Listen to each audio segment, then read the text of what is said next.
Hello, everybody.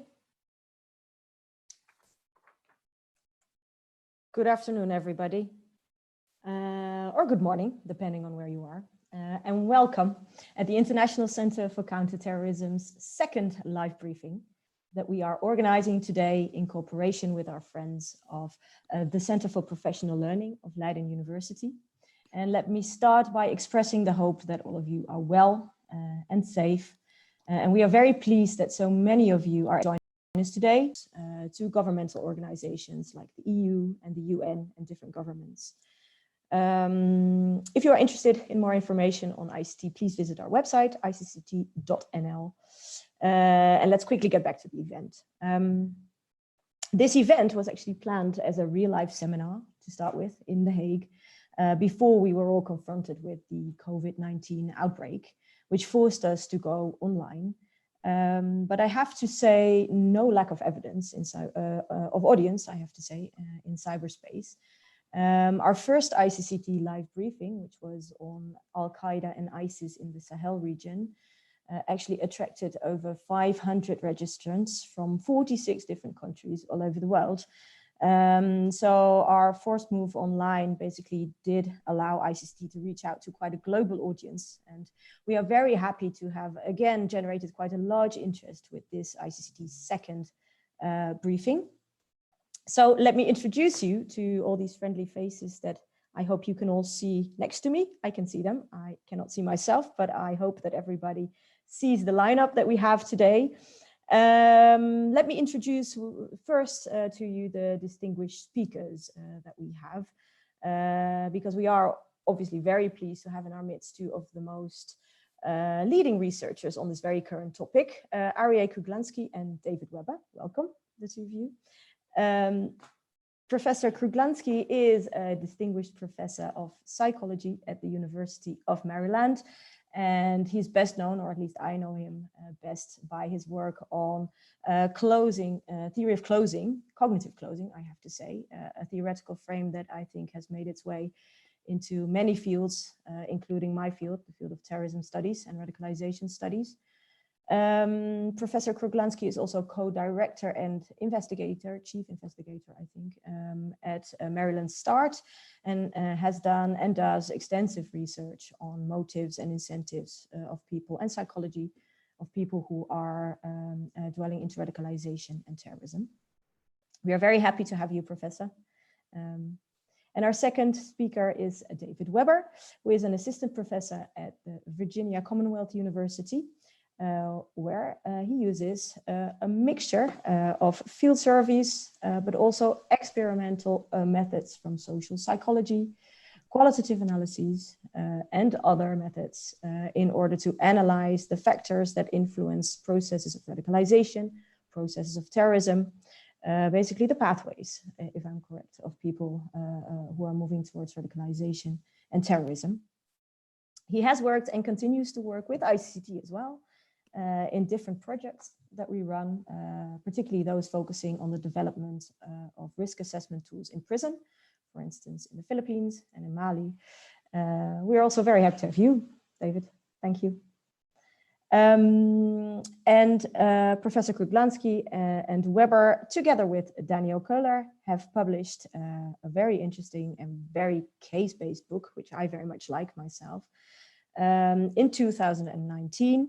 And the book was called A Radical's Journey, How German Neo-Nazis Voyage to the Edge and Back. And they will present on this book today. And we are very, very happy that Daniel Köhler is here too, to contribute to this very interesting debate. Thank you, Daniel, and very welcome. You will contribute in the Q&A session, where you will have plenty of time to discuss with us the situation in Germany when it comes to right-wing extremism. Daniel Köhler is the founding director of the German Institute on Radicalization and De-Radicalization Studies, and has long practical experience in de-radicalization counseling and program design. And his research focuses on quality standards in de-radicalization and CVE, family counseling, CVE as counterterrorism, and right-wing terrorism. And you have also published largely on the topics also with ICCT. So very happy to have you here too, Daniel. Thanks for being here. And last but certainly not least, we are very happy to organize this seminar, as I said, together with our friends from CPL.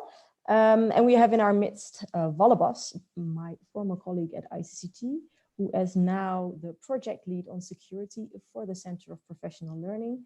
So I'm just briefly going to hand the floor to Walle to introduce CPL with a few words. Walle, are you there? Can you hear me? Yes, thank you, Renske.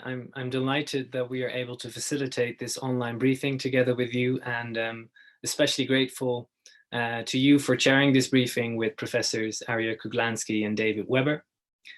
Also great to see that we are reaching so many of you in these times with these online means. I would like to especially welcome the alumni of Leiden University's Center for Professional Learning, as well as the wider alumni of Leiden University who have tuned in for this online live briefing. For those of you unfamiliar with Leiden University's Center for Professional Learning, we as a center focus on developing both open and tailored programs for professionals, offering programs on international relations, public affairs, leadership, and security. And we see it as our task to bridge the divide between academia and practice and contribute to the continuing development of professionals. Many researchers share their insights on recent research they conducted in our programs, but they are also very keen to not just lecture to our audiences, but also to test their findings and hear more about the dilemmas and experiences of practitioners. This in turn results in very rewarding discussions and in turn feeds in future research as well. And a substantial part of our programs cater specifically to professionals who are active in the field of terrorism, counterterrorism, I mean, and security. We work with organizations such as the Dutch Ministry of Foreign Affairs, National Security Services, police, public prosecutors, and many others. The theme of today's live briefing is also explored in one of our programs that we held for the first time last year with professionals who are active in the field of counterterrorism and wanted to discuss the developments on right-wing extremism specifically. This program is for Dutch-speaking audiences, including the Belgian colleagues. However, we also offer several English language programs, such as our Certified Public Management program and the Advanced Summer program on Countering Violent Extremism that we organize together with ICCT, like this briefing also. Again, I wish to thank you all for tuning in to this live briefing, and I look forward to hearing from Arya Kuglansky and David Weber. Also good to now also see Renske van der Veer's camera working, and I hope also to hear from you all during the Q&A. Thank you. Thank you, Walle. I hope you can also hear me. Can somebody please nod? Yes, okay. Well, that was a challenge, troubleshooting technically and keeping to my text. So I managed the first bit at least. Thank you, Walle, for your introduction. So let's no longer spend time on introductions here. It's about time to give the floor to the speakers, I think. Short household words. We will listen to the presentation of Arya and David for about 45 minutes, which leaves us a generous 30 minutes for Q&As, in which Daniel will also contribute. And for the audience, if you would like to ask a question, please feel free to submit your questions at any time during the presentation through the Q&A function in Zoom, which you will find below at your screen if everything works well on your end. We will try to answer as many questions as we can, but obviously we cannot guarantee that your question will be asked. And please note that a recording of this session will be made available after this live briefing, probably through our website. And one last thing, you can help us improve our live briefings by filling in the survey that you will be presented with after this live briefing. It's very short and you can help us if you would be so kind to do so. So without further ado, I would like to hand over the virtual floor to Arya Kuglansky. Thank you very much. Thank you. I hope you can hear me. Is that true? Okay, good morning or good afternoon, depending on your time zone. We are very happy to be here, very honored to be the guests of ICCT and CPL, and very privileged to have this global audience. and the opportunity to share with you some of our insights and findings on the research project that we embarked on and that has been featured in our book, The Radical's Journey, how German neo-Nazis voyaged to the edge and back. First, let me say a few words about ourselves. David and I are professors of psychology. Daniel is a political scientist. And the question that arises is, what do psychologists have to do with the study of neo-Nazis or far extremists? It's a very good question.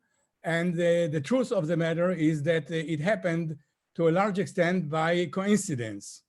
And it was triggered by 9/11, the devastation that occurred in the United States at 9/11. Up until that time, I at least was very happy carrying out basic research in psychology in the laboratory on cognitive processing, on thought processing, on social interaction, using very comfortably university students as participants. But 9/11 changed all that. I was asked to serve on a National Academies of Science panel to study terrorism, and my life has never been the same again. Along with colleagues at the University of Maryland, I co-founded a Center of Excellence for the Study of Terrorism and the Response to Terrorism, START, and started carrying out research on various manifestations of violent extremism all over the world, in the Middle East, in Asia, and Southeast Asia, East Asia, the Maghreb, the United States, Europe, wherever it can be found, and it can be found actually everywhere. About 7 years ago, on a lecture tour of the University of Alberta, I met a very promising graduate student, David Weber, who was just about finishing his dissertation. And I lured him away from the cozy comfort of the laboratory and enticed him to join me in studying field research on violent extremism. And the rest is history. We have developed a very fruitful collaborations that gave rise to many studies, and one of which is featured in the present book. About 5 years ago, I similarly met Daniel Köhler at a meeting on law and psychology at the University of Trier in Germany. I was very impressed with his work, and we decided to collaborate on a data set that he had about neo-Nazis who decided to leave violence behind. So this is how the book came about. What is this book about? Essentially, it is based on Daniel's in-depth interviews with 40 German neo-Nazis who decided to leave the movement after many years of participation and attainment of high ranks within the organization. We were especially interested in the longitudinal, the history, the journey aspect of it. What made them join the movement in the first place? What was their life within the movement, on the inside? Why did they decide to leave? And importantly, how did they fare once they left? How did they fare back in the folds of the German mainstream society? As you all know, these days, the far-right extremists, neo-Nazis and others are enjoying a great popularity on both sides of the Atlantic, and they are launching a rising waves of attacks against various minorities. The data speak for themselves. Between the period of 2014 and 2019, the far-right terrorist attacks by no less than 320%. In the year 2018 alone, far-right terrorist attacks made up 17.2% of all terrorist incidents in the West, compared to Islamic groups, which made only 6.28 attacks.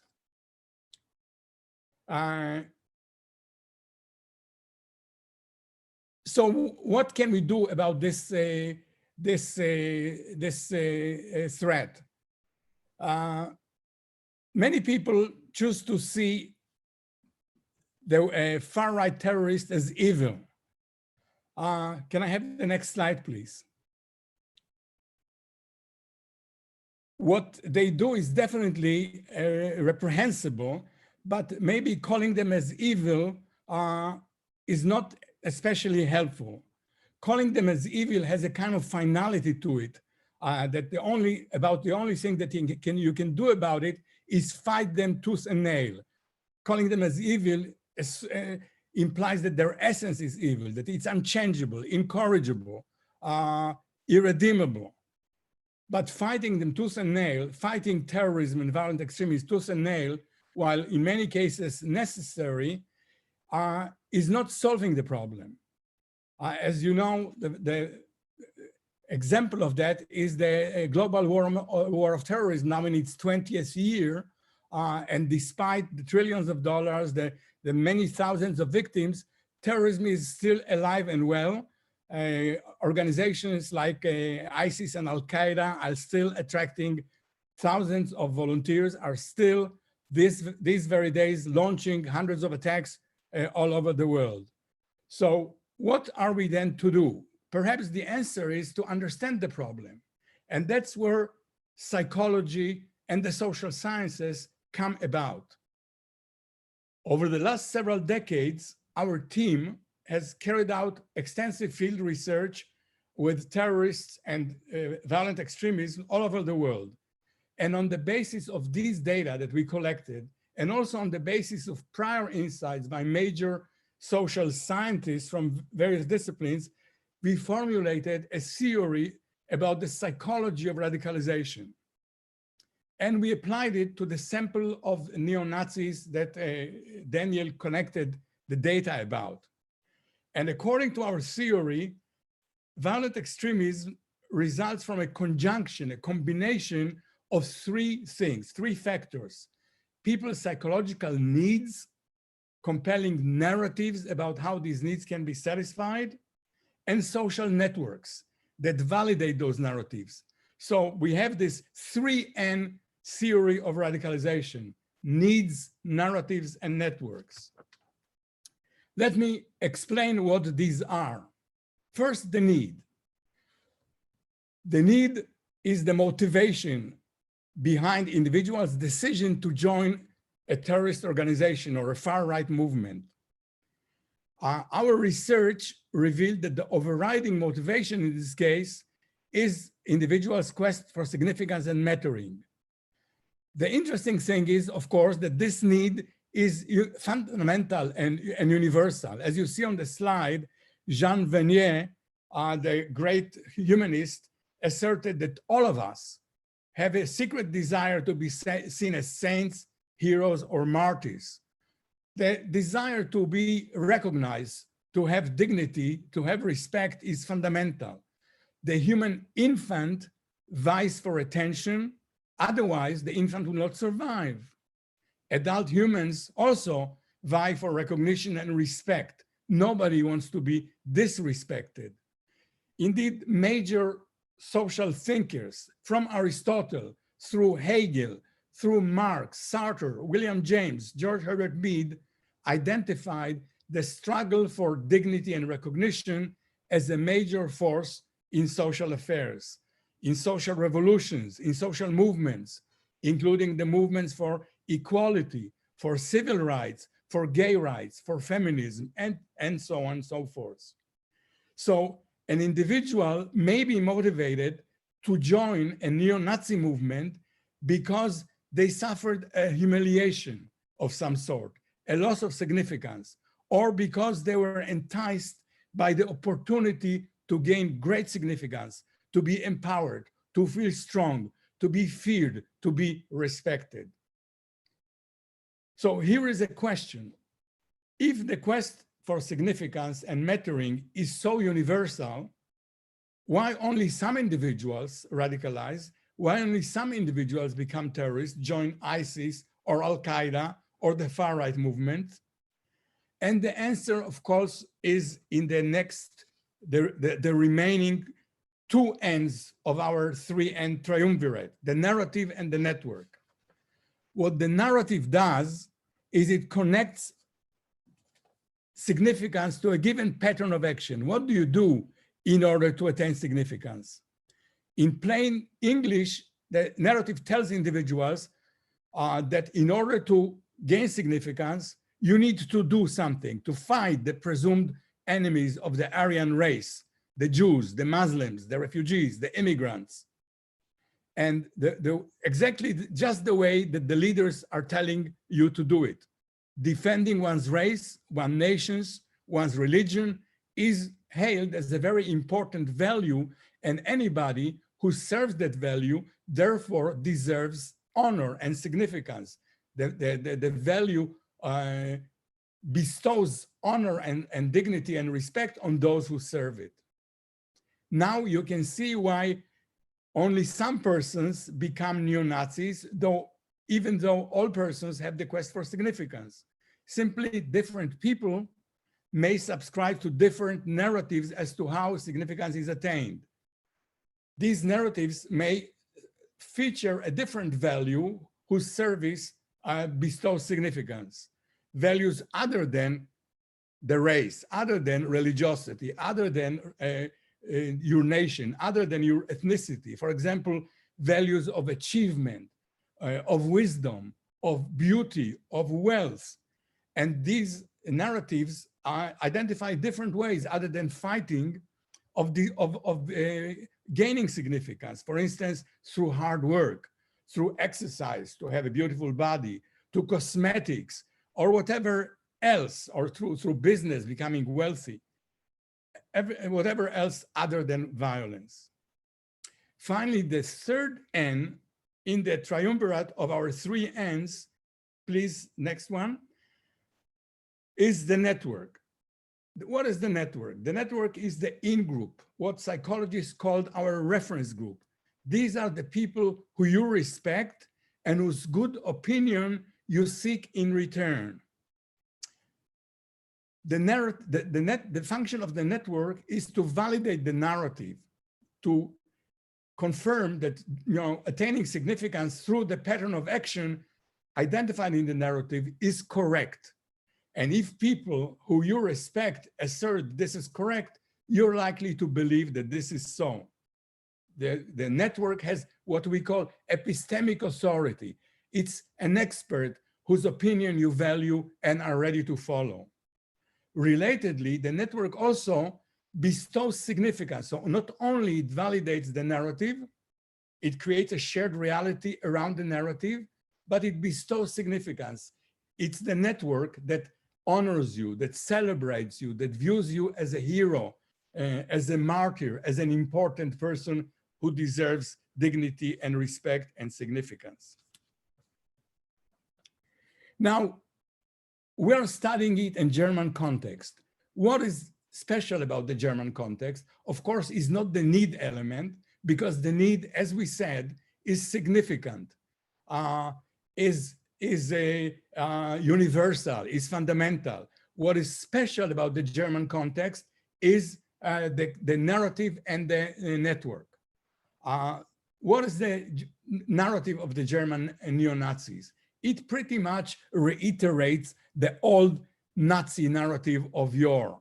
And it's the narrative that Germany belongs to the Germans, who are Aryan, to the Aryan race, and the various foreigners, Jews, Muslims, gypsies, immigrants of various kinds, and other people who are impure because they are disabled, inferior, are the enemy who threaten the purity of the race.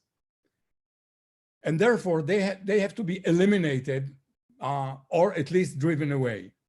Relatedly, the government that supports the infusion of these impurities into the country and is cosmopolitan, international, globalist, must be replaced through violent revolution, and the Fourth Reich, which is the exact successor of the Third Nazi Reich, needs to be reinstated. Individuals who attack minorities and drive them away deserve the highest praise because they implement the agenda of Adolf Hitler. Till this day, the most renowned and celebrated leader of the neo-Nazi movement.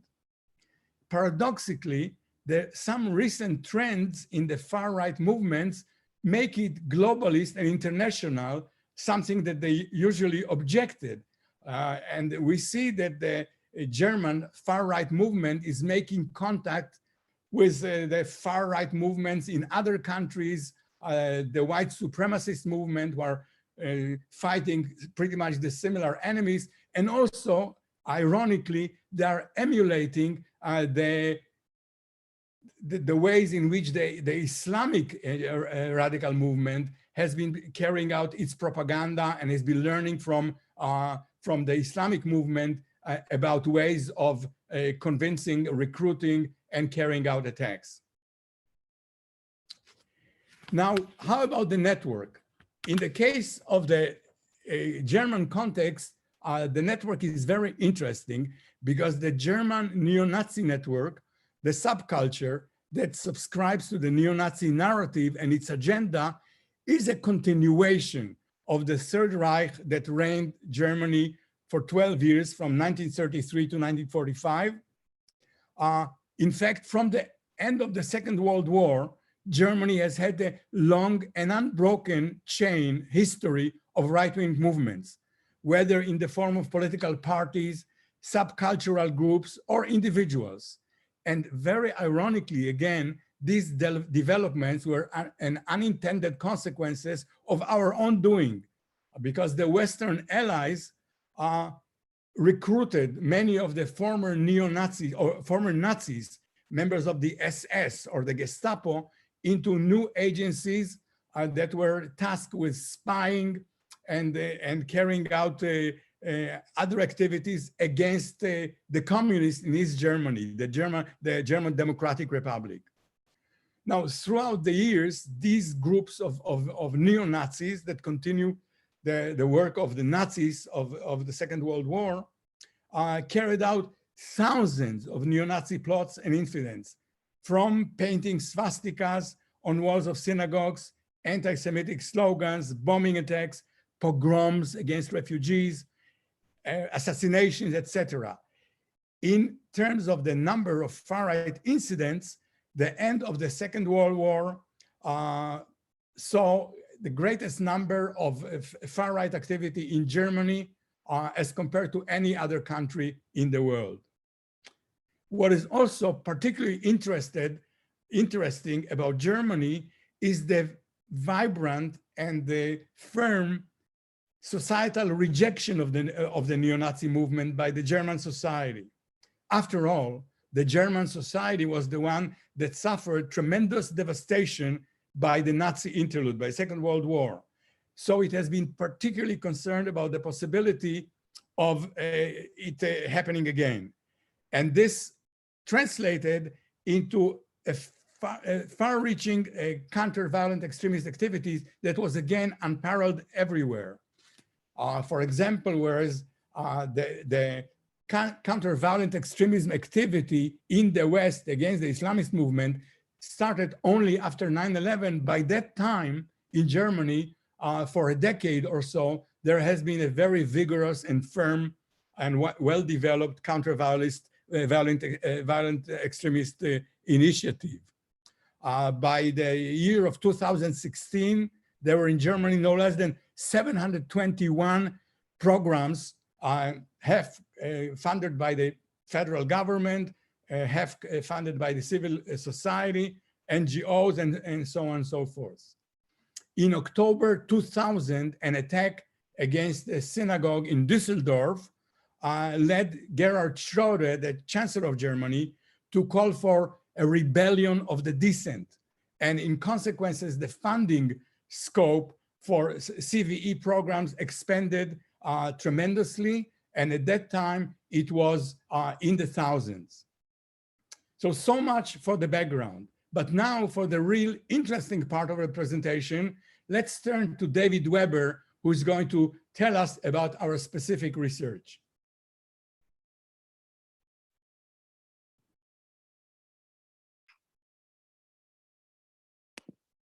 Let's see. All right.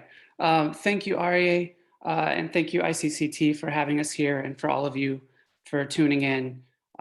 It's a great opportunity for us to be able to share research with you. If you can go ahead and go to the next slide, please. Now that you have an understanding of the theory and the context, as Arya spoke about, I want to talk a little bit about our approach towards studying the journey that these far-right members took. In our book, we present the analyses that we conducted on 35 interviews with members of former right-wing organizations. We have time in the Q&A, so I'm sure if you have questions about what those interviews were like or the actual analysis process, Daniel or myself would be happy to field those questions. Today, I'm going to focus in the talk on the findings that we had. Let me start by telling you a bit about the people that we spoke to. 80% of the people that we interviewed were men. Now, this isn't that surprising. That's what we would expect the gender split to look like when you're looking at far-right movements, whether in Europe or the United States. Majority of the people that or all of the people that we interviewed had what we would call sustained careers within the far right. Essentially, we didn't want to analyze the interviews of people who maybe joined during their youth or rebellious years for partying and drinking and then dropped out right away. We wanted to deal with people who had fully radicalized and had become fully committed to the political cause. So we restricted it to only these individuals with these sustained careers. And as a result, more than half of the people that we interviewed here had risen to leadership positions within their respective organizations. Now, in these interviews, we touched on the 4 phases of their journey that you can see on the screen. These phases are, that Arya referenced earlier, entry or radicalization into the movement. The second, what life was like inside the movement. Third, why they eventually came to leave the movement. And then finally, a phase that's relatively understudied when it comes to terrorism and extremism, which is now that they've left the movement, what is life like in the aftermath of having made that decision and now that they're trying to reintegrate into society. In our book, we devote chapters to each one of these phases. For the talk, I'm going to try to highlight maybe 1 to 2 findings from each phase that we thought were most interesting. And along the way, I'm going to try and bring out quotes from the people that we spoke to as a way to highlight these findings. It's their words that we were analyzing, so I think the best way to do that is to present you with some of their words.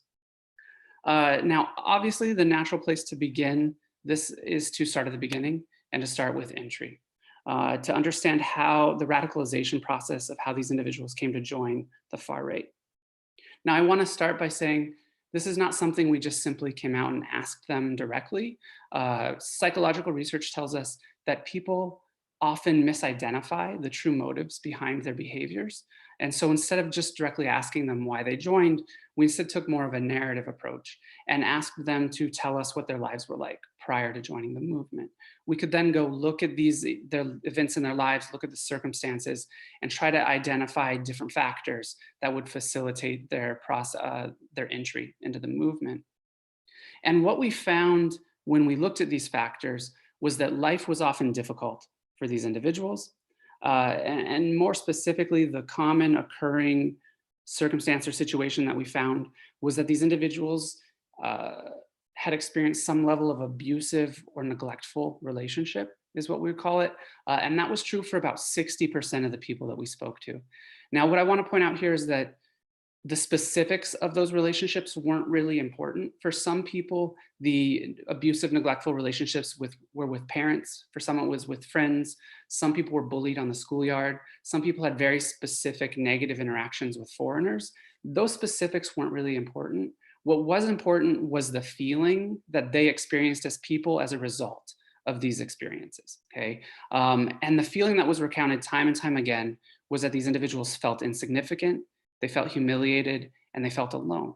And ultimately, they came to see the right-wing movement or neo-Nazi organizations as a place where they could finally fit in and belong, and a place where they could finally have a sense of mattering in their life. Again, let me, like I said, I want to give you some specific examples. So one interview, we talked about being beaten by his mother. In his words, "As long as I can remember and comprehend, my mother just hit us. For even the smallest mistake, we got a beating. There really didn't even have to be a reason. I never experienced a level of emotional love between me and my mother." Okay. Another individual talked about how he was bullied at school. So he was overweight in his youth. He switched to a new school and he was immediately labeled as the fat kid. They called him Big Mac. And in his words, he felt like he experienced nothing but rejection and he was pushed to the periphery and ignored, right? Now, a third different experience, we had an individual who felt neglected by what we would call absentee parents. These were individuals, his parents were so busy running their business, trying to put food on the table, that they didn't give him the attention and the love that he felt that he deserved, and as a result, experienced this negative relationship. Now, this specific encounter was pretty interesting for us because it's eerily similar to an experience that was recounted by an American skinhead, Christian Picciolini, that he recounted in his memoir, Romantic Violence. If you want to go to the next slide, this is a quote from Christian's memoir where he explains what his life was like. And as you can see, what he says is, I longed for my mom and dad while they were away at work. I wanted to be with them, unsure why they were always absent. Still, it wasn't enough. I simply couldn't compete with their steadfast pursuit of the American dream. Right? And so what we see here is time and time again with the people that we spoke to, there is some level, these abusive and neglectful relationships are making them feel insignificant and providing them with that motivational push that is going to lead them to violent extremism, as REA had discussed earlier. But in order to understand why they moved towards right-wing organizations specifically, we need to also look at the narrative and the network component. If you want to go to the next slide. And what we found, if we look at these two components, is that these individuals were, as it says on the screen, they were raised in hate, okay? The individuals often grew up in environments where Nazism or bigoted views were commonplace and encouraged, okay? And what we're seeing here is that some of the interviewees were acknowledging that a lot of places that you grow up have kind of subtle racism, but they felt that the communities they were raised in, it was not subtle, it was explicit, it was straightforward, and it was encouraged. Many individuals, not many, but a minority, a decent minority of the people we spoke to, they had family members who were formerly part of the Nazi regime, who then regaled them with positive stories about their time. These were usually grandparents, their grandfather, who was a member of the Hitler Youth or the Hitler Jugend. And one individual talked about how his grandfather talked so positively about his time as a member of the Hitler Youth and the values and the virtues that they stood for, right? And as a result, this individual came to value these things themselves and have a positive attitude towards what the Nazi regime stood for, and saw neo-Nazi groups in the far right currently as a place where he could hopefully find that. Now, more than just growing up in these types of environments, we also found that relationships were usually the entry point into the movement. And specifically, that entry point occurred around hate music or white power music. So often white power music was shared with them through the schoolyard, through peers, through social relationships. And it's through that music that they got the first taste of the right-wing ideology and they came to enter the movement.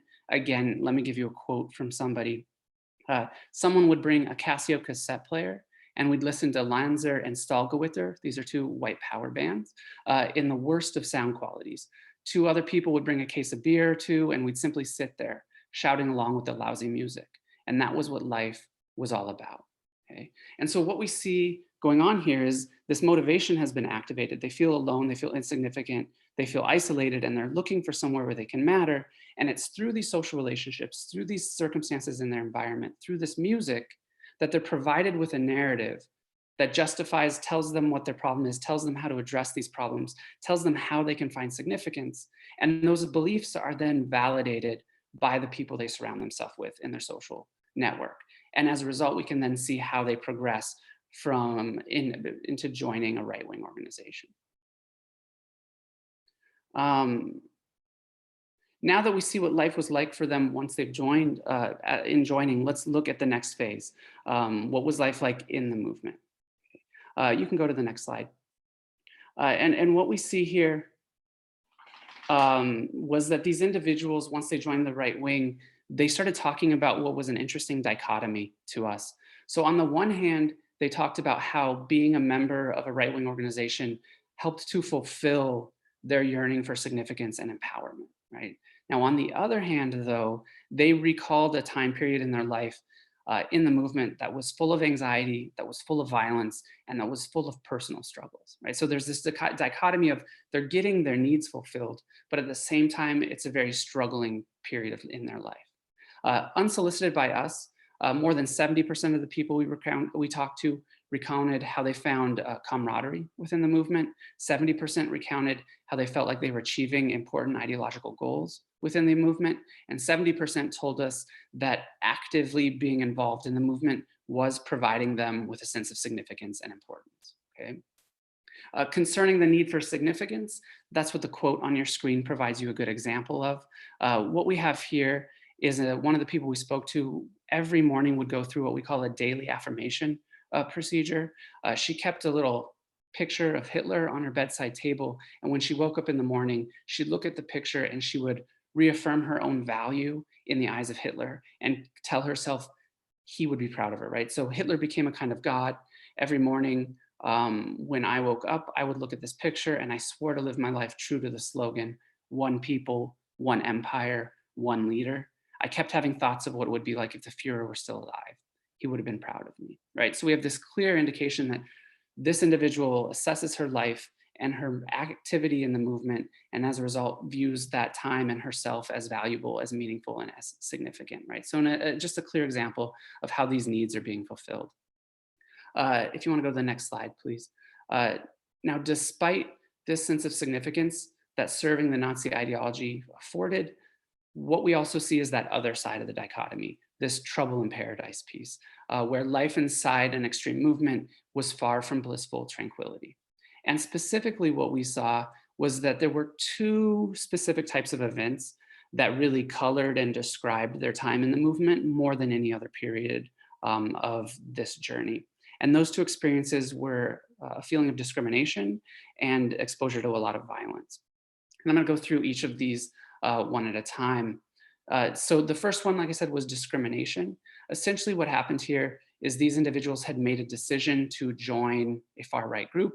They'd made a decision to join a group that was on the extremes or the poles of society. And as a result, they had put a target on their backs, okay? They, as a result of that, felt hostility, and they felt like what they perceived to be unfair treatment from everybody else, right? Now, what's interesting here is it's hard to feel a little bit, to sympathize with this too much, because they have made a decision to join an extreme group that does express hatred and engages in violence towards other people. But by making that choice, their perception of it is that they have been mistreated themselves, right? And they have this kind of victim ideology themselves. They talk about how this unfair treatment led them to being fired from jobs, how they were forced to leave the military. They talked about how their children would be disinvited from birthday parties when it became apparent who their parents were. Now, an interesting side is they also felt that as activists, as a movement, they felt they were treated differently than other movements in Germany. One individual recounted how Muslim activists were able to, during their demonstrations, use anti-Semitic slurs and chants, but how those types of words and chants were disallowed whenever the white supremacists were protesting, right? And as a result, felt like the government had a specific target on them and was treating them differently for their specific set of beliefs. Now, importantly, these discriminatory tensions didn't come from just without, they also came from within the movement. And specifically, we're talking about our female members of the organization. Because of the toxic masculinity that pervades the far right, women were very often discriminated within the movement. Again, let me just give you a quote from one of the women we spoke to. She said, "You won't find single women in higher positions inside the movement. Women are only a man's accessory. As soon as a woman starts acting on her own or thinking freely, they get put back in their place by the men. Thinking is not a part of their job. Women have to obey.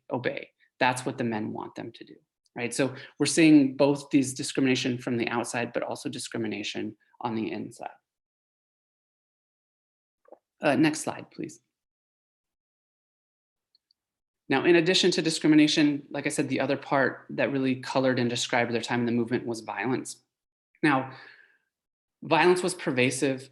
Now, the people that we spoke to were often perpetrators of violence themselves. Not everybody that we interviewed actually engaged in violence, but many of them had comrades who engaged in violence and they didn't do anything to stop it. Others themselves had engaged in violence against immigrants, against foreigners, and oftentimes this violence was against other activists, so against members of the left wing. They would engage in violence against them. But in addition to being perpetrators of violence, they were also victims of violence themselves. Again, continuing this kind of victim narrative that they had expressed. And when they were victims of violence, what was interesting about it was often at the hands of their own comrades or their own brothers in arms. Okay? Now, early on in their journey as members, this violence often took the form of hazing or initiation rituals. Again, I'm going to give you a quote. The older members would just punch younger members for no reason, or headbutt someone and break their nose or things like that. And then it was often justified with arguments like, we have to toughen you guys up for the fight so that you know what it's like to be in a fight and you can show here and now that you're men enough to take it, right? So early on, violence was a way to try and increase commitment and toughen them up and increase their drive to be a member of the right wing. The other type of violence that came from their comrades occurred more in the twilight of their careers. So as I'll continue talking about, all of the people that we interviewed ended up leaving the right-wing movement. And towards the twilight of their careers, their comrades could sense that a little bit, right? Their comrades could sense their flagging enthusiasm for the movement. Their comrades were suspicious that they would leave, that they would betray them, and that they would return to the mainstream. And as a result, they tried to engage in violence as a way to either punish them for changing their minds, or as a way to try to convince them to stay. And what we found, it was really common for individuals that we interviewed to receive death threats, to receive threatening phone calls. We had individuals who were placed under surveillance by their comrades. So their comrades would follow them around secretly around town to try and figure out what they were doing, if they were betraying them. We had another individual who described how he was attacked by other neo-Nazis when he was sent to prison. And we had another individual who had to barricade himself, his girlfriend, and their kid inside their own house because his comrades were trying to kick down the door in their combat boots, right? So this was a very trying time for them that ultimately ended up taking a toll on their lives. And to give you an example, again, I think it's best to go directly to their words. This is what one of the people that we interviewed told us. Few people can continue to live this kind of life year after year without becoming emotionally and physically burnt out. The negative aspect of being stigmatized, socially isolated, always exposed to violence, violent attacks from opponents, and consumed by intense hatred for various enemies also tend to take their toll as time passes by. Okay, and so if you want to go to the next slide, what we're seeing here is that the things that had allowed them to join the movement and that had allowed them to maintain commitment to the movement are starting to crumble towards the end of their careers. Okay, the 3 N's, those same factors, their social relationships with their brothers in arms are starting to fall apart. Okay, the movement at this point was no longer accomplishing the goals that they had for themselves, and so as a result, they weren't getting that same sense of significance that they once got early on. And this violence and all these negative circumstances are really taking a toll on their life. And eventually, what we found is that these experiences led them to actually lose faith in the neo-Nazi ideology. As it says on the screen, the ideology fell apart in front of their own eyes as if it was this house of cards, right? And house of cards is one of the phrases that one of the people we spoke to used to describe it. He said it was a house of cards built on lies, an illusory world. Another person called it the greatest superstition of the 20th or 21st century, right? And so this is a really interesting finding for us because researchers who study de-radicalization and disengagement processes don't always agree on this fact. So some people propose that individuals don't actually change their opinion on the ideology. It's the other components that change, but they maintain faith in that ideology. What we found here in Germany was that I think it was for more than 80% of the people that we interviewed lost faith in the ideology in some way, whether that was very specific components of it or coming to view the entire ideology as a whole, as this house of cards, right? And that ultimately allowed them to exit the movement. I do want to say this process of shedding their belief system was not an easy process. It was not a quick process, but it was a very gradual process that happened for them. The way I like to think about it is The ideology was kind of their foundation or bedrock of their beliefs. And they would encounter difficult or negative circumstances or situations in the movement, and that would form like a crack in their belief system. They could cover that crack up, they could repair it, and they could continue, but every new circumstance that led them to question something would present more and more and more cracks, to the point where these cracks could no longer be repaired, they could no longer be ignored, and they were insurmountable, to the point where they ultimately left. Right? And as a consequence, like I said earlier, everybody that we interviewed did leave the movement because these three ends, these needs, narratives, and these network components had crumbled and were no longer providing them with what they were doing earlier on. Okay? And that leads us, if you want to go to the next slide, to the final phase that we studied in the right wing, and that's the aftermath, right? So what was life like for these individuals now that they've left a movement and they're trying to reintegrate into mainstream society?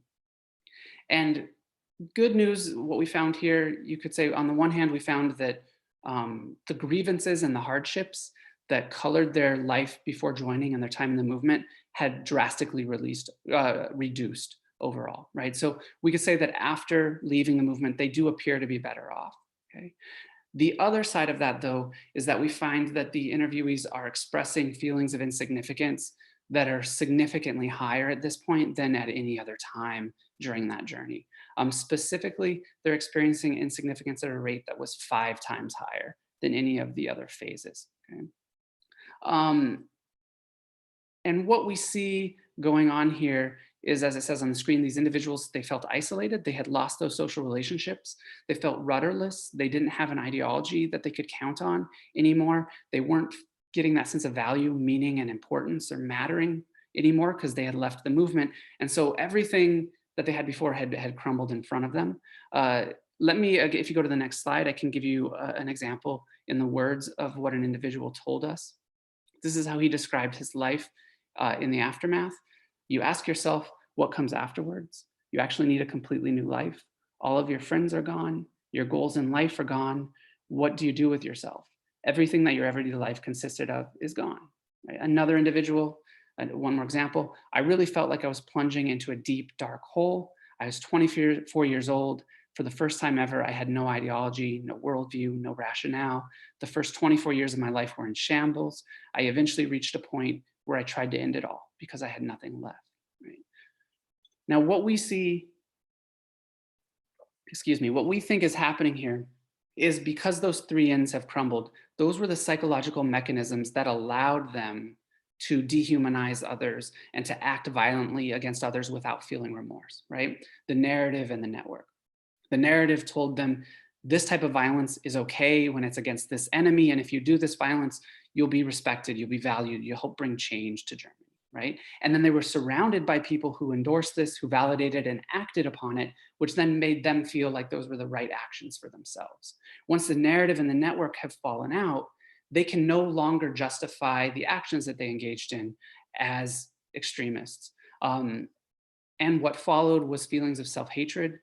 They started labeling themselves as disgusting. They called themselves unworthy, right? And so these feelings of insignificance really start to kick in at this point. If you want to go to the next slide.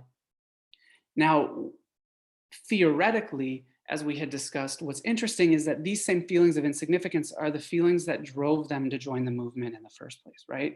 Feelings of insignificance activate that quest to feel valued, to feel important. And by trying to, and then that leads you to join an extreme movement because you see that as a place, as a potent way for you to earn those feelings back, right?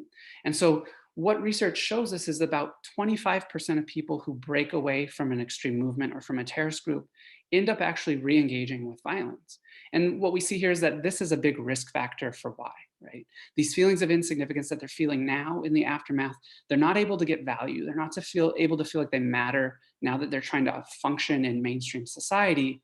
So the easiest option for them may be to go back to that trusty right-wing movement, because as I told you earlier, 70% or more of the people that we interviewed all recounted how that movement provided them with significance, provided them with camaraderie, and provided them with a sense of this ideology that we're fighting for. So an easy way to get those things back is to try and return to that movement, right?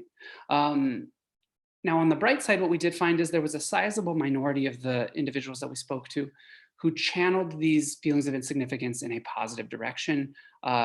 Much like Christian Picciolini, the American skinhead I referenced earlier, they started to cope with these pressures by trying to fight against the right wing. They would speak out against the right wing. They would take speaking gigs. They would go to schools and speak to youth to try to dissuade them from joining. They would publish their own books on this topic. Some of them would work with disengagement programs. They would part of these CVE programs that REA referenced earlier, and they would work to help pull people out of the movement, right? So some of them were able to take that negativity that they were feeling, and they were trying to channel that in a more pro-social positive way to fight the right wing, or what we call on the screen to fight the right fight. Okay? And that's, I'm gonna stop there. I think that provides you with a good summary of an interesting finding from each of the phases that we examined. If you want to go to the next slide, I'll throw this back to REA as well, and he can end with just a few concluding statements.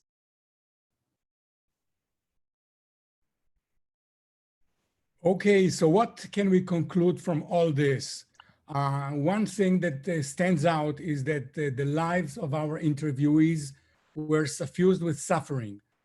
It was suffering that brought them lack of significance, suffering that brought them into the ranks of the movement. It was suffering that characterized their experience on the inside. It was suffering that brought them out. And once they were out in society at large, they felt isolated, they felt guilty, they felt lonely, they felt discriminated against. Their journey, to quote Macbeth, was a journey full of sound and fury, signifying nothing. The one advantage that David mentioned is that they had the expertise, they had the experience, and based on their credibility, they could play an important role in the fight to dissuade others from joining the movement, to get others to leave the movement, and perhaps show others the way how to integrate back into society. Now, this task of exploiting their expertise in fighting the movement is not easy. First of all, they are branded in many cases as traitors by erstwhile comrades.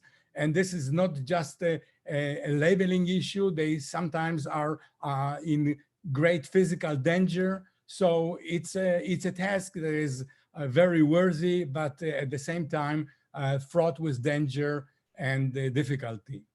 Now, two questions are interesting at the end of it all. One is, how do recent developments in Europe and elsewhere toward a legitimation of far-right parties, how does that influence the violent extremism on the far right? And there are no good data on this issue, but there are two possibilities. One is that legitimation of the far right. For example, in Germany, the Alternative für Deutschland gained place in the Bundestag. For the first time, the far right party is legitimate. 97 posts in the Bundestag, has been doing well in Thuringia recently. How does that affect the far right extremist movement? One possibility is that it would help them become more legitimate. So what they do is going to be increased. And the other possibility, the opposite possibility, is that because of their domestication, their entrance into the political milieu, the political scene, this is going to reduce their tendency to engage in violence because of the need of the parties to increase their voting potential and their political power. And it's interesting that there was a recent research by Yakov Ravendal in 2016 that reported a negative correlation between violent far-right activities and popularity of far-right parties. So the more popular were the far-right parties, the less violent extremism there was. But still, we do not have enough data, and this has to be watched very carefully. The other big question, of course, is now, how does the COVID-19 pandemic that has changed everything, how how does that influence the far-right movement? And so far, the news is not very good. The online communications that we're watching on the darknet, the Telegram, the Gab, the chat rooms that are frequented by far-right activists include not only conspiracy theories that it was the Jews, the Chinese, other minorities that propagated the virus, but also calls for action, calls for exploiting the incapacitation of society and in its reduced ability to fend for itself, to launch attacks and very disturbingly, to spread the virus. If you feel you're infected, cough on Jews, cough on minorities, visit mosques, visit synagogues. We have recently written about terrorism in the age of the pandemic, and maybe at some point, ICCT will invite us to give another lecture about what has been happening as consequence of the pandemic. And I'll stop here.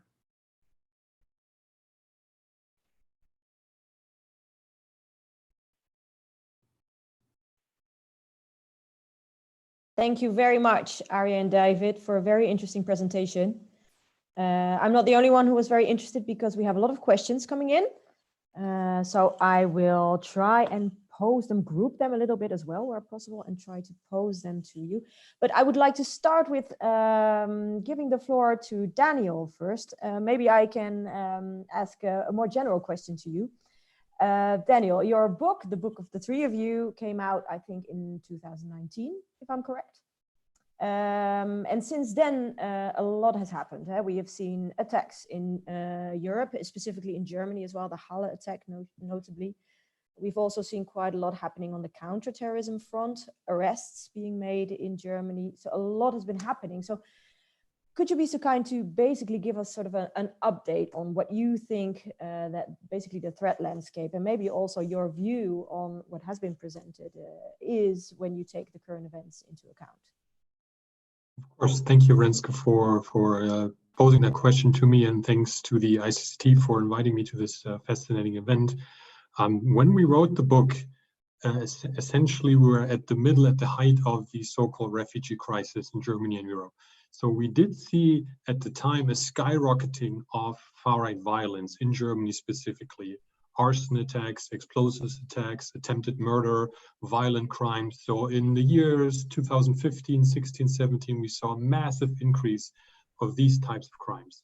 Now, when the book came out publicly in 2019, we were past that so-called refugee crisis. So the numbers were declining already. So the absolute numbers of arson attacks, of violent attacks decreased, is still decreasing actually, but we did see some significant terror attacks, like, as you mentioned, the Halle attack in October 2019, killing 2 individuals, where a right-wing extremist tried to forcibly enter a synagogue and shoot as many members of the Jewish community as he could.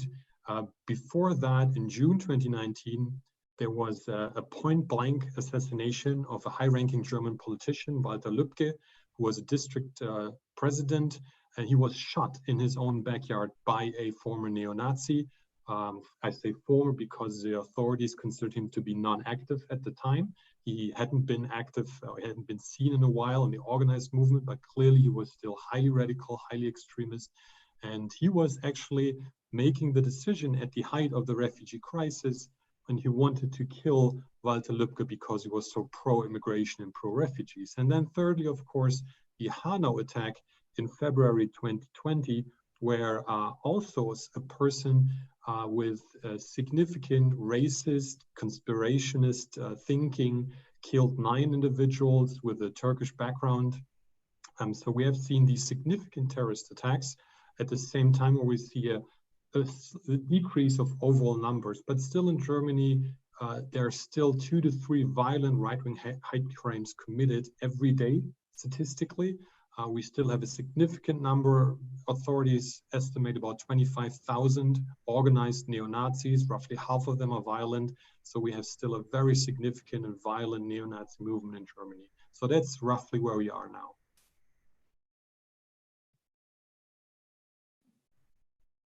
Thanks, Daniel, for that update.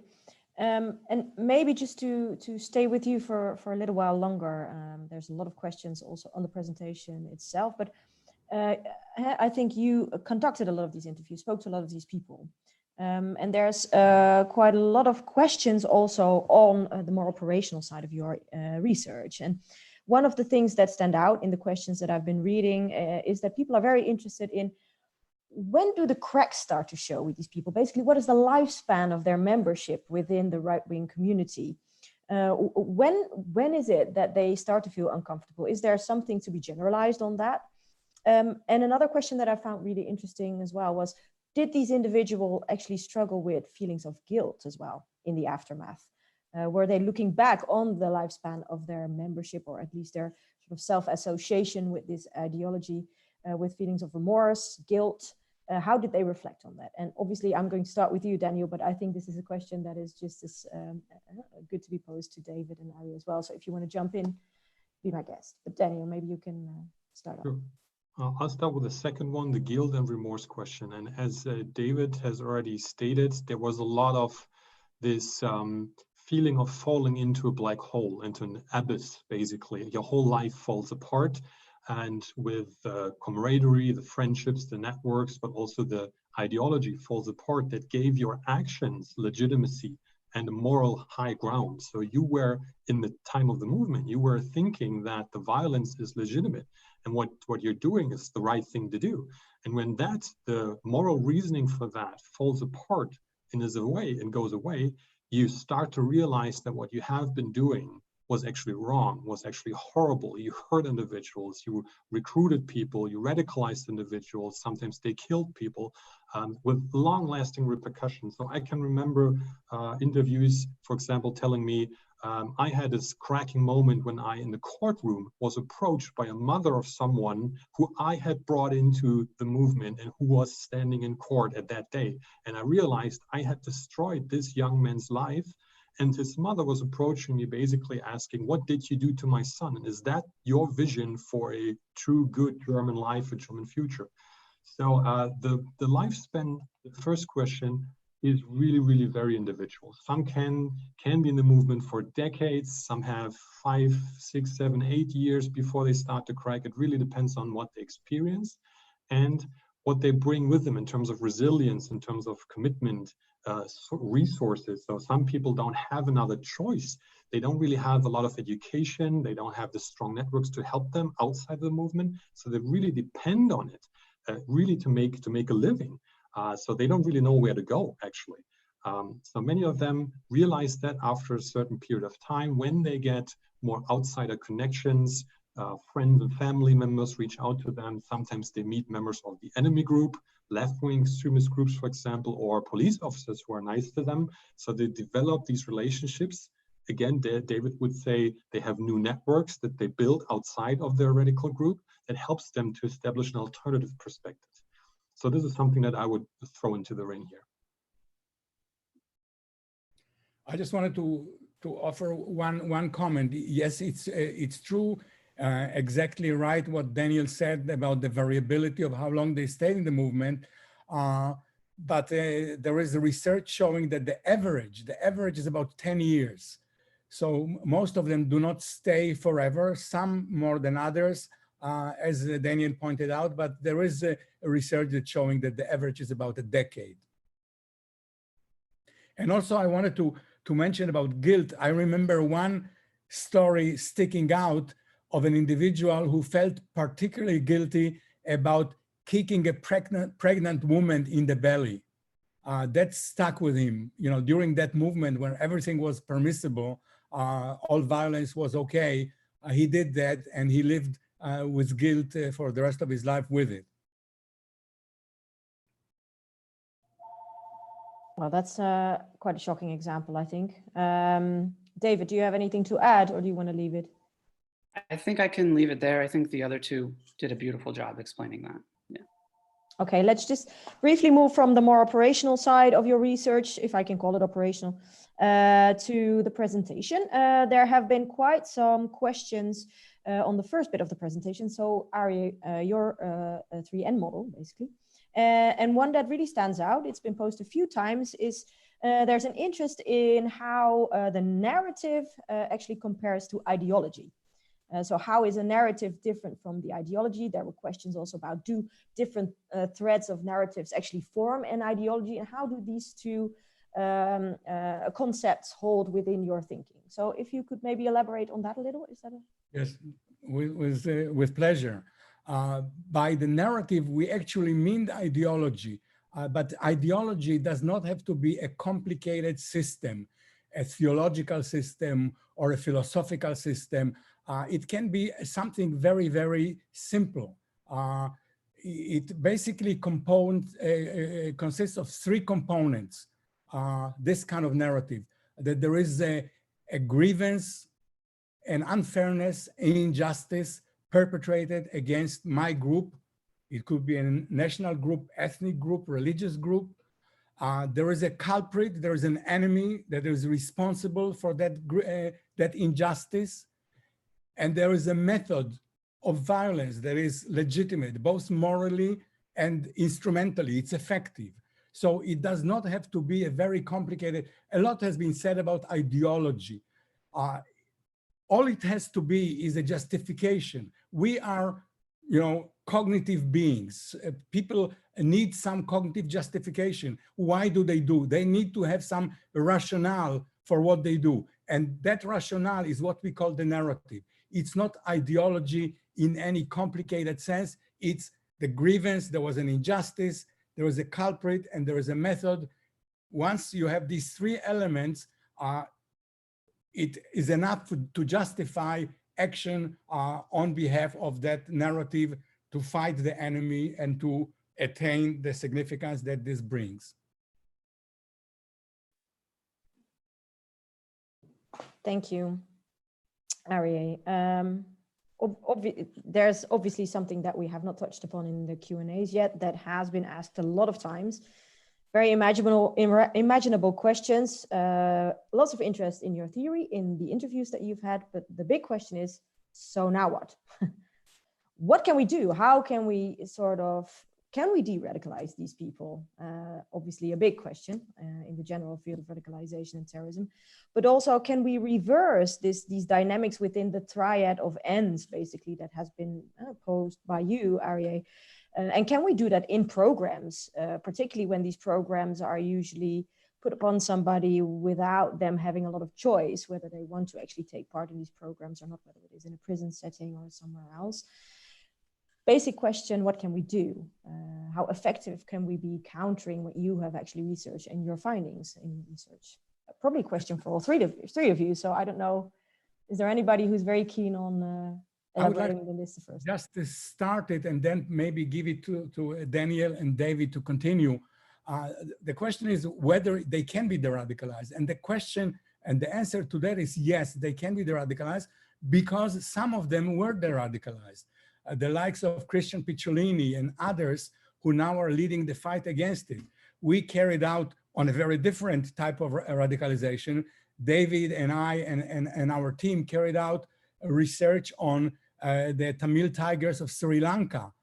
We interviewed all 12,000 of them, and they de-radicalized. We have empirical evidence that they de-radicalized. So they can be de-radicalized. And the way to de-radicalize them theoretically is provide them with a different narrative, provide them with a different network. Families are very important. And I know that Daniel has used the family connection to a great extent, and have them provide them with an ability to satisfy their need in a different way, in a constructive way. How this is done and whether programs are effective, I would like to ask Daniel to address that, because he has had a lot of experience with CVE programs in Germany, at least.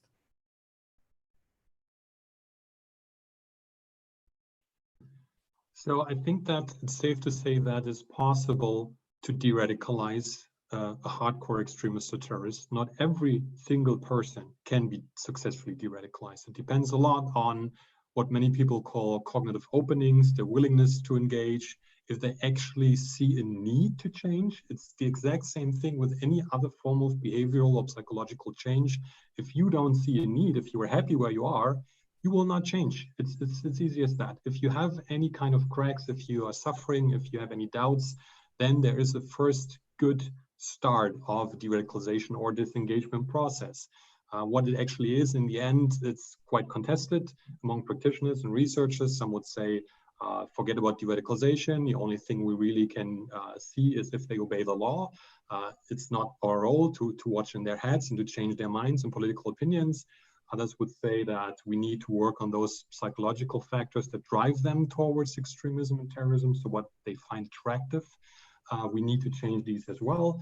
But I don't want to get into that debate. I would say that we have seen from a lot of practical experience and research that successful CV programs usually work on 3 levels, which is the pragmatic level, the physical level, finding people a new job, a new place to live, a secure environment, everything that they really need to survive outside the extremist environment. Second, CV programs usually work on some ideological level, some psychological level, where they address the narratives, the underlying rationale. And third, you have the affective environment. So finding new friends, solving any family issues, finding pro-social environment, be it in sports and hobbies, in school, wherever you actually can meet and socialize with people who are not violent extremists. So these 3 levels are key for most successful CV and de-radicalization programs.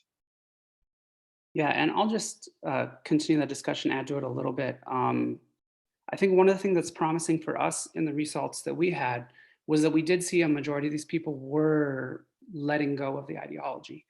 From our perspective, if you break from the ideology, that should lead to a longer sustained leaving from the movement and less likelihood to return. And in terms of what programs can do, you should be able to put together strategies within a program that can replicate what is going on in these individuals' lives. A lot of what Daniel had talked about. I think one thing that we often miss in these programs is that programs often target the narrative first because they think this is politically driven violence and it's driven by an ideology. So let's first go after the ideology. But what psychological research has shown us for decades is that people are often very resistant when you try to question their belief system. And what's great about the 3N model is that it shows that the reason people are resistant to these ideologies, to question their beliefs, is because of the networks and because of the need. The ideology tells them how they can be valued, and the networks that they have hook them into that. So if we can first break up the network and help break up the need and show them there's a different way that they can feel significant, alternative route, we have a better chance at then breaking down their connection to the ideology. And so I think that it's the same 3 things that Daniel had talked about addressing, but if you can first go after the need and the network component, you should have much greater success at reducing their connection to the ideology. And if I go back to the data just one more time, we had 50% of the people that we interviewed actually participated in disengagement programs and the other 50% didn't. And so we ran some analyses to try and see what was different between these individuals in their actual leaving the movement. And we found kind of 2 conflicting findings here. On the one hand, people who use disengagement programs were met with greater violence from their comrades. And so the way we saw that was, if your comrades know you've hooked up with a program, it's a clear statement to them that I'm serious about leaving. And as a result, they were met with more violence and with more hostility. But at the same time, those who used these disengagement programs experienced significantly lower levels of shame and insignificance and guilt. And so hooking up with these programs did provide them with some kind of buffer and did protect them in the aftermath to hopefully help reintegrate them successfully into society. I'll end there. Thanks, all 3, I think. So for me, that's just my personal reflection, but in a sense, you're talking about the effectivity of programs, but anything you do in these programs is basically deeply personal, right? It's about needs, it's about personal drivers. So the scaling thing, I think, would be the most interesting issue to further investigate here, right? Yeah, I'm seeing people nod. Okay, another question on the need of significance. It's also a question that I have personally. How does the sort of human intrinsic need for significance, because I think it's a universally acknowledged need in human beings, how does that hold when it comes to radicalization to the possibility of online escape? So the possibility that people in the present day and age can basically go online and present themselves with a persona, with a different version of themselves that would allow them to maybe create easier access to these needs they have, access to significance, present themselves in a different manner that they are maybe unable to do in real life. Is that something that you have thought about? So basically the modern context with in relation to the conceptual theoretical frame that you have. Yes, I think that the online situation, the platforms that offers possibilities for connecting that are not that were not available before. And one thing about it is that you can, whatever your views, whoever you are, you can find similarly minded others. You can find your own network. So if you feel that you have a certain attitude that is deviant from society at large, you can find others on the network in chat rooms that would have a similar view. You can be supported in a way that you were not able to do before. And that's why these chat rooms and online communications are so supportive of violence. That's the big, they are spreading the violence, they are recruiting individuals in a way that was not possible before, because no matter what the distance, no matter where you are, you can always find support for deviant ideas and support for violence.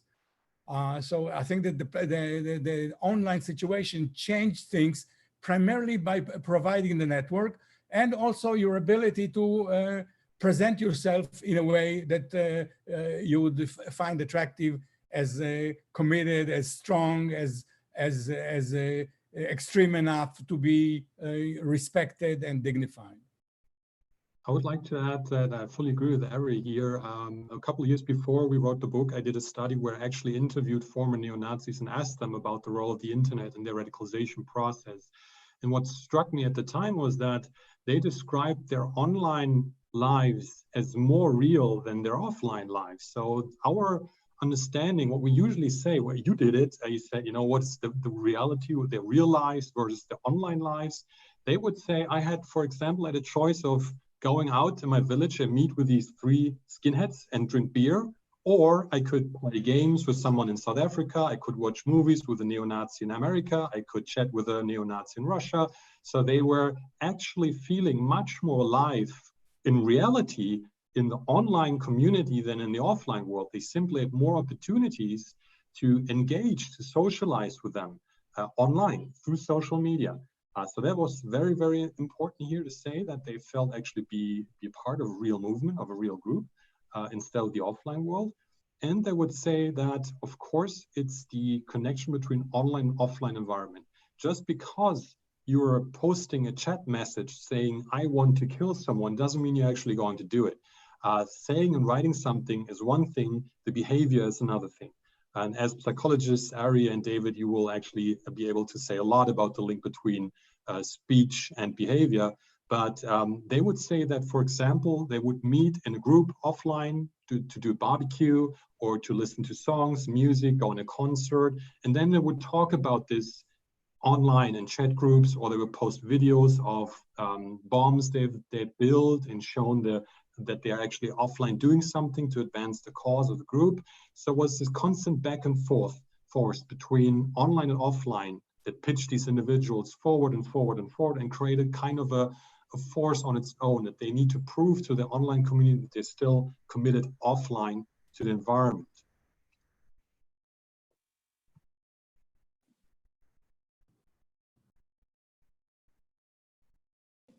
Yes, I'm sorry, I was still muted. That happens online. Thank you for answering that question. I think we're sort of nearing the end. So audience, if you have any final questions, I would urge you to now put them in the Q&A. Let me see, we also have had some questions from our YouTube audience. They have been looking at our live stream. A fundamental question there, I think, but we already touched upon it a little bit. There are quite a few numbers of programs that are used against the growth of the far right, but this listener has the idea that the far right is continuing to growing more. So is there anything that you can say that we are not doing now, not necessarily about de-radicalization programs, but anything that you have heard from your research or ideas that you have, innovations that you know of, that we could use in the practitioners, on the practitioners level, on the policymakers level, and that they might not have thought of yet, that would help us counter the growth of the far-right movement, but also maybe to change people on a more case level? I would like to address that. I think it's a struggle. It's a struggle. There are conditions in the world today, over several last decades, that promote the growth of the far-right movement.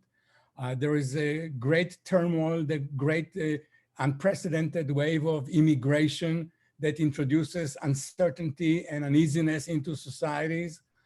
There's been the economic crisis, and now the pandemic introduces a lot of uncertainty. And the appeal of the far-right movement is twofold. It's, first of all, it offers certainty by providing a very clear-cut narrative, black and white, us versus them, evil versus good. And that's very attractive in a case in times of uncertainty. And it also offers a way of gaining significance, because uncertainty is not only about uncertainty in the world at large, it's an uncertainty about the self. What do I mean in times of this great crisis, this great turmoil? And so this self-uncertainty is answered by the far-right extremism very effectively. And also one more aspect is that violence that they propagate, that they promote, is a very primitive and primordial way of gaining significance. Violence is not just another way, it's a primitive way, it's a primordial way. That's how animals do it, that's how little children do it, that's how sophisticated nations do it, by trying to be the strongest, having the greatest nuclear arsenal and so forth. So the link between violence and significance, which is part of the far-right movement, is very strong. And now these are circumstances where we can see the growth of the movement. All it means that we have to pose a counterforce. We cannot let it go unchecked. We've got to learn from psychologists and political scientists and others how best to deal with it, because otherwise it's going to, to swamp the world, and we do not want that to happen. I think that is a great note to actually end this briefing on. We should learn from each other, our different fields. And in that way, we can counter even the most fundamental elements of the threat that link to our personalities. At least we hope, because measuring the effect will always stay a very difficult question. I think we didn't even touch upon the rows and rows of questions that were about the effectiveness and the ability to measure success when it comes to countering terrorism and radicalization broadly, but also on the right-wing extremist front.